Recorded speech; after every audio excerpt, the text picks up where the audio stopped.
Escola Sabatina começou, me encontrarei com meu Jesus.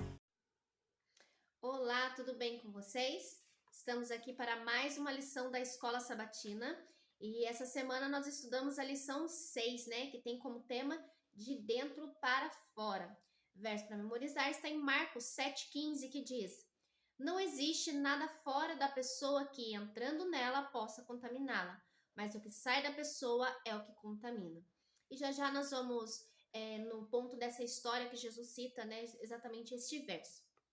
Mas vamos lá, como introdução da lição dessa semana, sábado, está dizendo para nós que o estudo, né, vai abordar Marcos 7 e a primeira metade, né, de Marcos capítulo 8 também. No início do capítulo 7, Jesus, então, ele despertou controvérsia, né, ali com os líderes religiosos, em rejeitar a tradição, né, religiosa. Aí depois nós vemos também que Jesus vai para Tiro e Sidom e ali ele se encontra com a mulher e tem ali, né, uma cena muito interessante, um diálogo muito interessante, né, que nós vamos também falar. Depois, né, também em Marcos 7, ele relata uma outra cura, né, de um jeito assim diferente, né, que causa assim às vezes um espanto quando nós lemos, né, com os nossos com a nossa visão aqui do século 21, por que Jesus, né, fez aquilo. Nós vamos falar sobre isso também. E aí Jesus fala sobre questões mais do que físicas, mais internas, né, do coração. E depois em Marcos 8 vamos analisar o significado de pão como símbolo das tradições e ensinos humanos. Bom, vamos lá? Domingo, tradições humanas versus mandamentos divinos, né? E aqui nós temos em Marcos capítulo 7, do 1 ao 13, né? Ali está tendo uma discussão no seguinte sentido, né? Jesus está com seus discípulos e ali, logicamente, os líderes religiosos sempre, né, procurando algo para falar a respeito de Jesus. Eles começam a reclamar com Jesus porque os seus discípulos não lavam as mãos, né? E a lição, até ela fala assim, que uma criança pode estar lendo isso, né? E falar que então não há necessidade de lavar as mãos. E não é bem assim, né? Não é nesse sentido, né? É que os líderes religiosos, eles criaram um ritual até mesmo para lavagem de mãos, né? Então não é uma lavagem de mãos comum, mas uma lavagem de mãos que vinha até aqui o cotovelo, né? Tinha todo um cerimonial para lavar as mãos, né? E era isso que Jesus estava dizendo para eles, que o que mais importa são os mandamentos de Deus e não tradições humanas, né? A gente vai ler aqui na Bíblia, aqui diz a partir do verso 2 assim, ó. E vendo alguns dos discípulos, e vendo que alguns dos discípulos dele comiam pão com as mãos impuras, isto é, por lavar, mas não esse lavar das mãos comum, como a gente faz, mas toda uma cerimônia, né? Diz que interpelaram os fariseus e os escribas. Por que não andam os teus discípulos em conformidade com as tradições dos anciãos, mas comem com as mãos por lavar? Aí Jesus cita para eles o profeta Isaías e diz, né? Este povo honra-me com os lábios, mas o coração está longe de mim. Em vão me adoram, ensinando doutrinas que são preceitos de homens, né? O que Jesus estava dizendo ali para eles? Que eles estavam mais preocupados com a tradição humana do que verdadeiramente o que diz a palavra de Deus. E Jesus, conhecendo o coração, a intenção do coração e toda a situação daquelas pessoas, né? Jesus, ele cita um ponto em que eles estavam negligenciando a palavra de Deus, né? Lá no Antigo Testamento, nós temos os 10 mandamentos. E um deles fala em honrar pai e mãe, né? Então era comum ali na época de Jesus que os filhos cuidavam dos pais em sua velhice, né? O que deveria ser algo que até hoje, né, em dia, as pessoas deveriam fazer. Os pais cuidam dos filhos e os filhos cuidam deles na velhice. Mas o que então ali os líderes religiosos, eles acrescentaram ou colocaram, né, ali uma questão que não existia. O que eles falaram? Se trouxerem uma oferta, é como se a pessoa pudesse ficar isenta dessa obrigação de cuidar dos pais.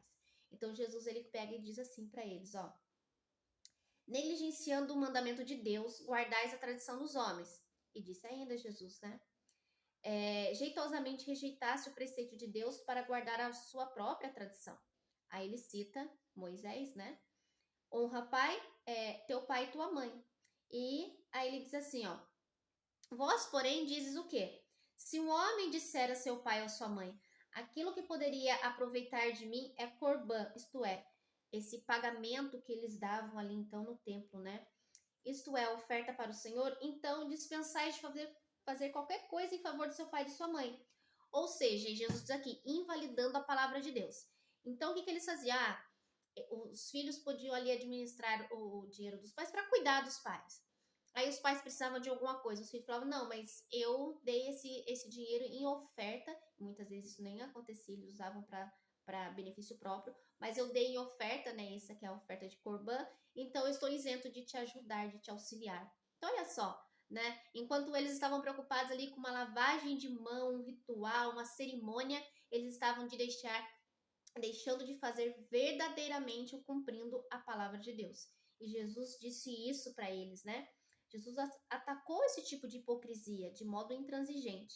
Aquelas pessoas colocavam as suas tradições acima da palavra de Deus e ao fazer isso, eles é que estavam pecando e estavam questionando se os discípulos não estavam errados, né? E na segunda-feira vai falar assim, mãos puras ou coração puro? E aí nós estamos lá em Marcos capítulo 7, verso 15. Vamos ler? Marcos 7, verso é o 15. Aí Jesus diz, não há fora do homem que entrando nele o possa contaminar. Mas o que sai do homem é o que contamina, que é o verso para memorizar. Então, será que Jesus aqui estava indo contra Levíticos 11 quando fala ali dos animais puros e impuros, né? Por todo o contexto bíblico e tudo que nós já estudamos, a gente sabe que Jesus nunca foi contra as escrituras. Tanto que, no que nós acabamos de estudar, ele cita justamente Moisés, Isaías. Ele está sempre citando a palavra de Deus, exaltando os mandamentos. Então aqui Jesus não poderia estar indo contra Levíticos 11, porque Jesus estaria indo contra a sua palavra. Isso não acontece, né? Então, o que será que Jesus queria dizer com isso, né? Jesus estava dizendo, então, que as tradições a respeito da contaminação pelo toque eram invalidadas. Eles achavam que tocar ali na comida impura ficariam impuros também. Ou seja, os líderes fariseus sempre acrescentavam na palavra de Deus aquilo que a palavra não estava dizendo. Então, era isso que Jesus estava falando. E mais à frente nós vamos ver que Jesus ele se ensina que aquilo que é produzido no nosso coração, as intenções, os pensamentos, os desejos, isso é que são coisas impuras, né? Que era o que os líderes estavam fazendo, fariseus ali naquele momento, enquanto eles estavam com Jesus e deviam aproveitar ali para ter um ensinamento, eles estavam preocupados com coisas pequenas, estavam preocupados em fazer Jesus cair num ponto, levantar um questionamento, né? Uma contenda, essa era, né, o desejo deles. E aqui diz que em Marcos 7,19, Jesus observou que o alimento ele não vai para o coração, mas ele vai para o estômago e depois é eliminado, né, na digestão. Mas em Marcos 7, 21 e 23, ele explicou que o mal vem do coração, o centro de quem a pessoa é. Ele apresentou uma lista de pecados que começa com os maus pensamentos e terminam, né, com ações más. Então Jesus não estava ali dizendo que agora estava liberado de comer de tudo, que os animais impuros poderiam ser comidos. Não, não é isso que Jesus está dizendo, porque Jesus não vai contra a sua palavra. Mas Jesus estava falando do coração deles, que eles estavam com más intenções, com os corações impuros, e dali procediam atitudes más, como essas que nós estamos vendo aqui, né?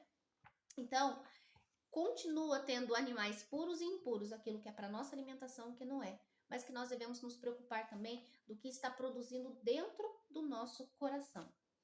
E aí nós vamos para uma outra história muito interessante que chama Migalhas para os Cachorrinhos. É uma história que está lá em Marcos capítulo 7, 24 a 30.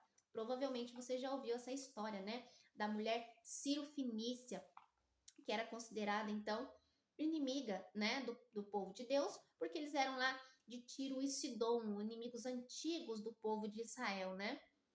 E você lendo essa história, você pode dizer assim, nossa, mas Jesus usou umas palavras tão duras com essa mulher, qual seria o objetivo, né?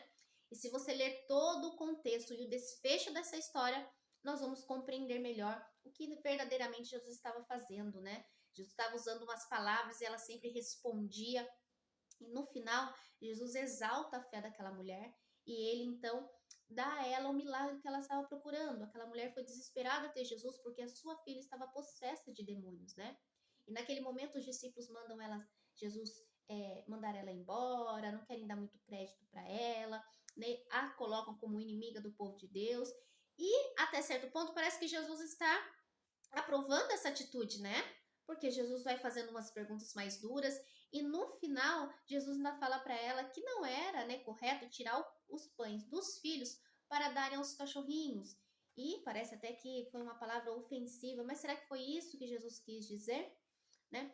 No contexto ali dos judeus, eles não tinham os cachorrinhos como animais de estimação, mas em Tiro e Sidom sim. Então, quando Jesus ele usa essa simbologia de cachorrinhos que comem ali na mesa dos seus donos, e nós temos essa cultura, né, de estarmos nos alimentando, e às vezes o nosso cachorrinho está ali na mesa, né, e nós damos para eles. Então, Jesus usando esse contexto, essa maneira de falar, aquela mulher estava compreendendo exatamente o que Jesus queria dizer. E quando Jesus dá o milagre, faz o milagre que ela precisa, Jesus estava dando um recado muito mais aos seus discípulos do que, na verdade, para ela, porque ela era considerada inimiga. Então, quando Jesus faz esse milagre na vida de uma pessoa considerada inimiga, gentio, Jesus então estava dizendo que ela também era filha de Deus, né? Então ficava ali uma lição grandiosa para os discípulos que estavam com preconceito, rejeitando aquela mulher. Então você vê que todo o diálogo de Jesus nada é por acaso. Ele tem sempre um objetivo muito grande por isso, né? Então não era ofender aquela mulher, mas fazer com que os discípulos entendessem que ela também era filha de Deus. E ela saiu dali com o seu milagre, né? Então essa história é muito bonita. E depois nós temos uma outra cura logo em seguida, né? A cura do surdo e gago, que nós vamos encontrar em Marcos 7, 31 a 37. E aí Jesus percorre uma distância muito grande, né? Para chegar até aquela região, provavelmente ensinando os seus discípulos. E então aparece esse homem que o texto não diz, né? Quem levou ele até Jesus, mas o problema dele era claro. Ele não conseguia ouvir e tinha dificuldades em falar. A perda de audição, ele isola as pessoas da sociedade, né? E naquele período existia um grande preconceito com o leproso, com aquele que tinha, né, essas debilidades, essas dificuldades. Geralmente essas pessoas ficavam mendigando, essas pessoas ficavam ali passando, né, uma certa necessidade. Fora, né, da sociedade, não convivia com as pessoas normalmente. E a surdez profunda pode tornar difícil o aprendizado da fala, né? Talvez aquele homem enfrentasse esse problema há vários anos, né? E Jesus, ele cura ele de uma maneira curiosa, né? Principalmente para nós, lendo agora no século XXI, a gente não entende aquilo. E aqui ele diz que Jesus, então, ele cospe, né? E toca na língua daquele homem e suspira, né? E coloca também o dedo nos seus ouvidos, né? E a lição, ela vai chamar atenção para esse suspiro. Jesus toca onde ele vai curar e dá um suspiro. E num outro momento a gente vai ver uma outra reação de Jesus. E é interessante que você vê como Cristo, né, ali 100% Deus, mas também 100% homem, ele sentia as emoções. E esse suspiro de Jesus era um suspiro pelas pessoas que fisicamente pode não ter a cegueira ou a surdez, mas espiritualmente estão cegos e surdos para a palavra de Deus, para uma nova vida, para a transformação, né? Jesus restaurou a audição do homem e o capacitou a falar. E esse suspiro ilustra os limites que Deus colocou sobre si mesmo no que diz respeito ao livre-arbítrio da humanidade, né? Então Jesus não quer curar apenas as pessoas dos seus problemas físicos, mas principalmente do espiritual. Mas infelizmente nem todas as pessoas abrem o coração para isso. Então Jesus, mesmo sendo todo-poderoso, ele respeita o livre-arbítrio, ainda que ele queira fazer, mas se a pessoa não quer assim, ele fica, vamos dizer, de mãos atadas, né? Porque a pessoa precisa abrir o seu coração verdadeiramente. Ele não força a nossa escolha. Somos livres para escolher quem conduzirá a nossa vida, o príncipe da vida ou o príncipe das trevas, né? Então, essa breve história também ilustra o que Deus pode fazer por aqueles que voltam para Ele de boa vontade, né? E às vezes nós estamos relutantes. Deus tem falado, tem nos corrigido, nos orientado, nos chamando, e quanto de nós estamos fugindo e relutantes em obedecer e ouvir a voz de Deus. Estamos surdos e cegos espiritualmente. E aí, para fechar a história, cuidado com o fermento dos fariseus, né? Nós temos aqui um relato em Marcos 8, verso 11 a 13, que a gente vai ler, que ela é pequenininho, que diz assim: E saindo os fariseus, puseram-se em discutir com ele novamente, né? Tentando, pediram para que ele fizesse um sinal do céu. Quando Jesus, porém, arrancou do íntimo do seu espírito um gemido, né? Ali foi um suspiro e aqui foi um gemido. Jesus mostrando ali o seu sentimento também. Por que pede esta geração um sinal? Em verdade vos digo que a esta geração não lhe será dado sinal algum. E deixando-os, tornou a embarcar e foi para o outro lado, né? Por que Jesus não mostrou o seu poder naquele momento? Eles estavam pedindo um milagre, um sinal, por que Jesus não mostrou? A lição aqui diz para nós que essa questão vai nos levar lá para Marcos capítulo 3, que nós já estudamos, em que Jesus falou sobre o pecado contra o Espírito Santo. Eles não estavam pedindo um milagre ali com o seu coração sincero, né, diante de Deus. Eles estavam ali para causar discórdia, né, para levantar a confusão e falar contra o Espírito Santo. Se os ouvidos e os olhos estiverem fechados, milagres e sinais do céu não serão capazes de convencer as pessoas, né? Mas seriam descartados como tudo que aconteceu antes. Então, tudo que eles viram até aqui, quantos milagres eles já tinham visto, por que eles precisavam de mais um para acreditar? Então, não era esse o ponto, né? Era levantar um questionamento, era fazer toda essa confusão que sempre eles tentaram fazer, né? Ali, os líderes religiosos.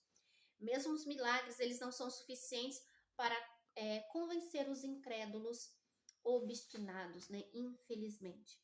E aí nós terminamos com Marcos capítulo 8, verso 14 e 21, que Jesus dá uma advertência para os discípulos contra o fermento dos fariseus e de Herodes, né? Ou seja, contra os ensinos deles. E os discípulos não entenderam, né? Achando que Jesus estava falando ali de um pão mesmo físico. E Jesus chama a atenção deles, né? Fala, olha, a primeira multiplicação, a segunda multiplicação de pães, quantos cestos sobraram, começa a fazer questionamento para eles e falam, e vocês ainda não entenderam? Jesus não estava falando do pão físico, mas ele estava falando de algo espiritual, de ensino, para que eles ficassem atentos aos ensinos que fariseus eles estavam dando, né? Jesus os chamava de hipócritas, que eles estavam ali acrescentando coisas que não tinham na lei. Então era para que eles se ficassem apercebidos, né? Ficassem atentos e não se enveredassem por esse caminho. Então Jesus sempre, a todo momento ali, preocupado em dar um ensino, de chamar a atenção. Nós vimos que os discípulos, né? Eles demoraram para entender um pouquinho mais ali do que realmente Jesus estava querendo dizer. Será que nós temos entendido o que Jesus tem para nos dizer? Será que lemos a palavra, mas ainda não compreendemos? Temos pedido auxílio ao Espírito Santo para nos orientar a compreender a sua vontade? E quando compreendemos, colocamos em prática? Ou somos hipócritas de corrigir os outros, mas não corrigimos a nossa própria vida, né? Então, essa lição de Marcos tem muito a nos ensinar, muito a que nós temos que meditar ainda. Amém? Então, vamos orar? Senhor amado Deus, querido eterno Pai, obrigado pela Tua palavra, obrigado pelos Teus ensinos, Senhor.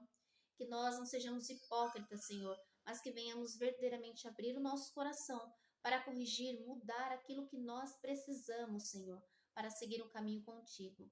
E nos ajuda também, Senhor, a ficar alertas aos ensinos que não estão de acordo com a Tua palavra. Não devemos acrescentar e tirar nada da Tua palavra, mas ficar com aquilo que Deus tem para nós.